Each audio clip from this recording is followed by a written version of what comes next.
Hello again, Falguni. Hello, Jess. So, as we move through this period of lockdown, there are quite a lot of remote communication going on, a lot Yeah. of people working at home, but still, I guess, the team as a whole is very, very important. So, what have you seen and what have you helped out with when it comes to team building within particular enterprises? So, if you've got a happy and engaged team, you are going to get a much higher level of productivity.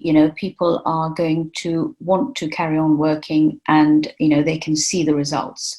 And one of the things, which often is said, your team is your biggest asset. And it sounds cliche, but it's just so true. And I think this period of remote working has really highlighted that, because people are working on their own, which many people haven't done before. And how do you maintain the engagement when people are sitting in their own little bubbles at home, trying to work like they are in the office? Of course they're not in the office, but they're just trying to see, let me stick to the hours, let me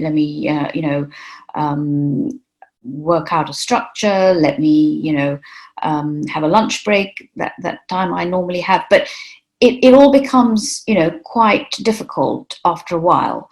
And so what I've done with one of my clients, and actually others as well, is to ensure that there is regular communication between the departmental heads.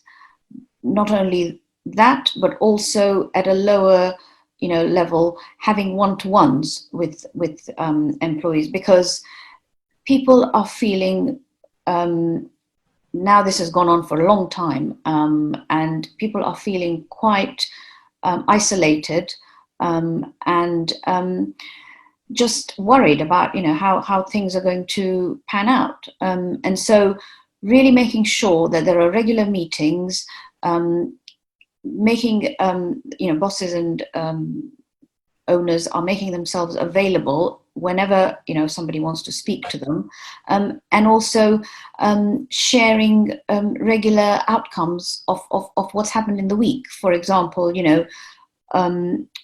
how the business is doing, as I mentioned, in my last episode, sharing key performance indicators, sharing any other good news, updating the employees about government guidelines, anything that's relevant for them, just to keep that engagement level up. And so, it's so important to have a winning team, as it were, so that they are fully engaged, they're fully inclusive, and it has to come from good leadership.